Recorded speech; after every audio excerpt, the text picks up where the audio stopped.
Good morning, Springfield. I'm Kate. And I'm Paige, and welcome to Sports Center. Today we'll be talking about Hope Solo. Hope Solo was arguably the best American goalkeeper, male or female, being a 3-time Olympian, a 2-time gold Olympic medalist, 2-time FIFA World Cup Golden Glove Award winner, and became the first goalkeeper in history to win the bronze ball, coining her as the 3rd best player in the 2011 FIFA World Cup. Solo in total appeared in 202 international games, winning more than 75% of them and posting shutouts in more than half.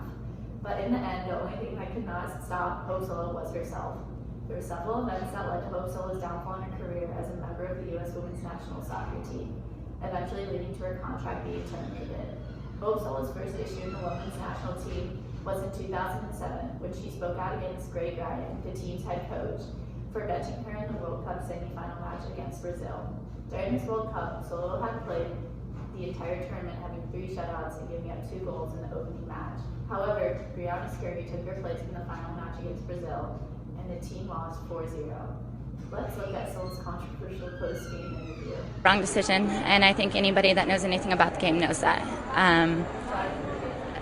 There's no doubt in my mind I would have made those saves. And the fact of the matter is, it's not 2004 anymore. It's not 2004, and it's 2007, and I think you have to live in the present, and you can't live by big names. You can't live in the past. It doesn't matter what somebody did in an Olympic gold medal game in the Olympics 3 years ago. Now is what matters, and that's what I think. In 2008, Solo was back and helped the team to a gold medal in the Olympics.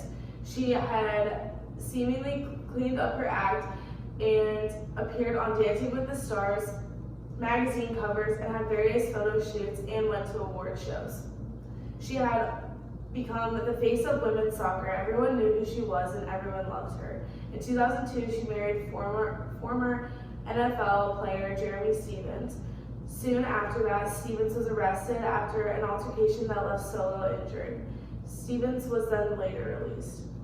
In 2014, Solo was accused of assaulting her half-sister and 17-year-old nephew. When authorities were called to the scene, they said Solo was clearly intoxicated and the victims had clear signs of injuries. She was charged with domestic violence but pleaded not guilty to the charges and was released from jail the next day. Solo claimed she was demonstrating self-defense and said during an interview with ABC that he is 6'9" and 280 pounds. I was struck over the head and concussed severely. It was a really scary night. The case was dismissed 8 months later.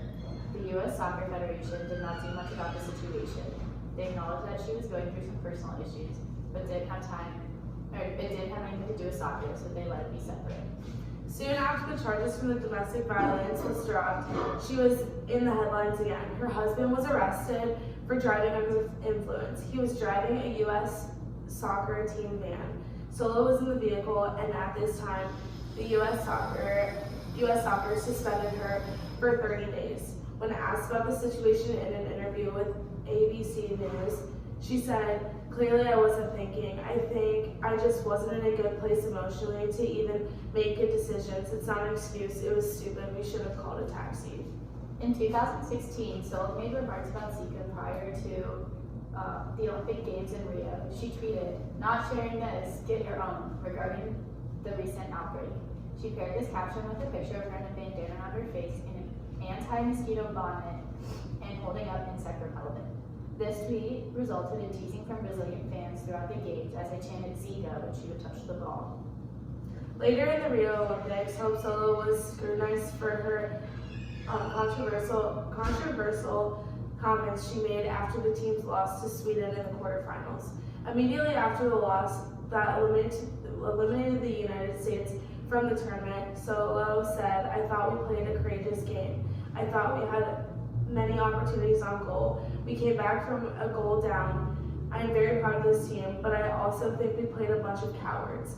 The best team did not win today. I strongly believe that. I think you saw American heart. You saw us give everything we had today." She then went after Sweden's head coach, Pia, who is a former coach for the United States and Hope Solo. When Solo was asked about her thoughts on Pia, she said, "I think this part of the tactical side of things. Pia was somewhat of a technician. They could really score on the opportunities from a long ball and set pieces. So I guess you could say it's smart, but I don't think it's a respectful way to play the game. Pia responded to Solo's comments by saying, "I don't give a crap. I'm going to Rio and she's going home." In response to these events, U.S. Soccer President Sunil Gulati said Solo's comments were unacceptable and didn't meet the standard conduct they required for their players. Additionally, paired with Solo's past incidents, Gulati decided to suspend Solo until February 2017 and terminate her contract with the team. There were those supporting Solo, though, stating that there were gender issues at play. Rich Nicholas, the U.S. Women's National Team player lawyer, was quoted questioning whether this action would have ever been taken against a male coach or player, criticizing an opponent's tactics in the heated moments after a frustrating defeat. Solo told Sports Illustrated that this decision had saddened her, and since the suspension, she has not been back on the playing field for the United States national soccer team. However, she continues to support the team to this day, as she supported the team during the 2019 World Cup from the stands, cheering her country and past teammates to victory as they went on to win their 4th World Cup.